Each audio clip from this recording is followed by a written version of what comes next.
بسم الله الرحمن الرحيم. نبدأ بالحلقة الثانية. والنهارده الحمد لله ولله الحمد يعني المغرب شرفت العرب ومن قبلها قطر، تمام. بس احنا نتكلم عن المغرب.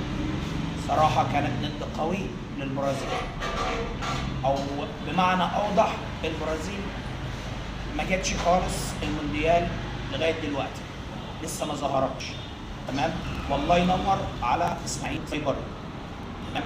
بجد لعب الكورة كما قال الكتاب، جاب الهدف الأول كما قال الكتاب، تمام.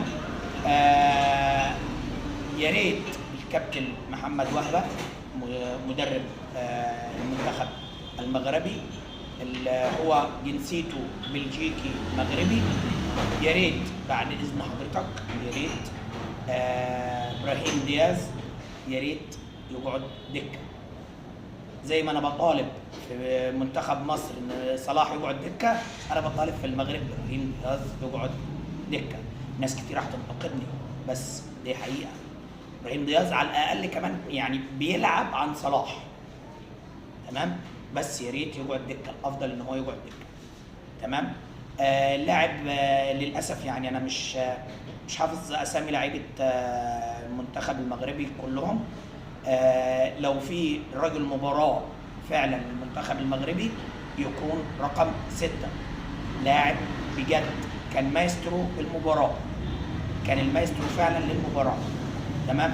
أشرف حكيمي فلت من طرد، ويعني من حسن حظه ان هو ما اتبردش في الكورة بتاعت فينيسيوس اللي كانت في نهاية الشوط الأول، تمام.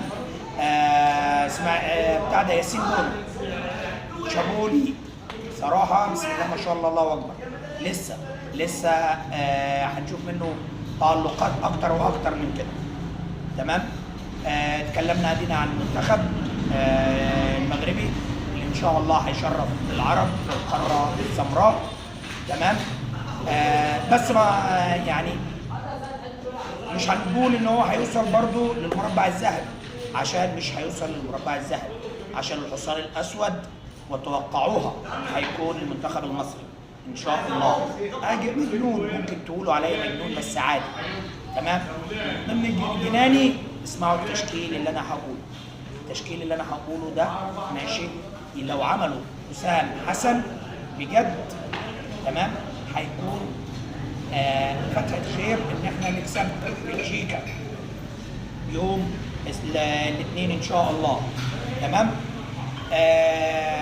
في حراسة المرمى لا غنى عنه، شوبير، كابتن مصطفى شوبير، تمام.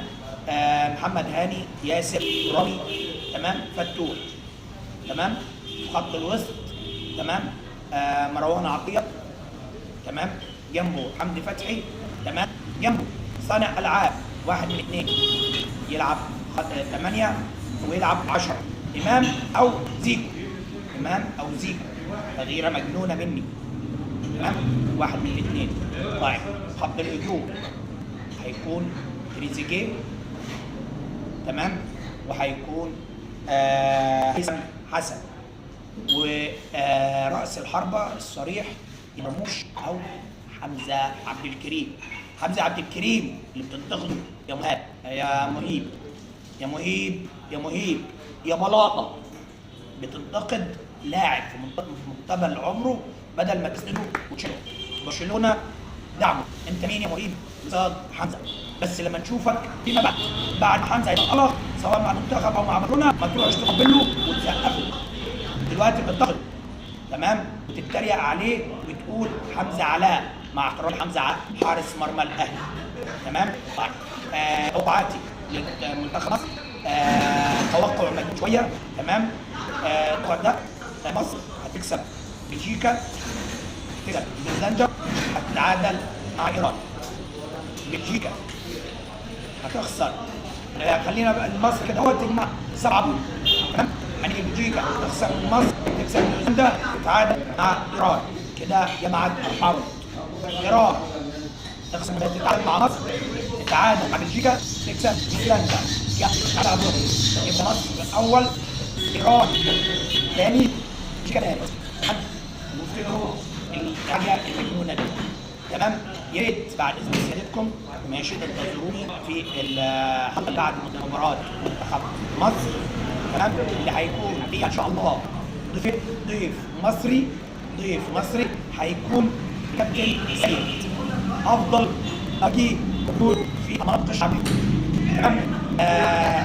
ناقد رياضي محترف. تمام. انتظروا مفاجاه منتخب السودان، منتخب الشباب 84 اللي لعب حسام حسن في دمنهور، الكابتن احمد عبد المنعم، الكابتن احمد عبد المنعم لاعب منتخب السودان. انتظروا. يا ريت دعم صفحه صاحبي وصديقي الدكتور محمد انور، ماشي، صفحه دكتور هو، وكل الدعم لصناعه المحتوى الرياضي جميله المحتوى محمد، الاستاذه فاطمه. تمام. صفحه علاء حريفه، يا ريت تدعم. انتظروني ان شاء الله.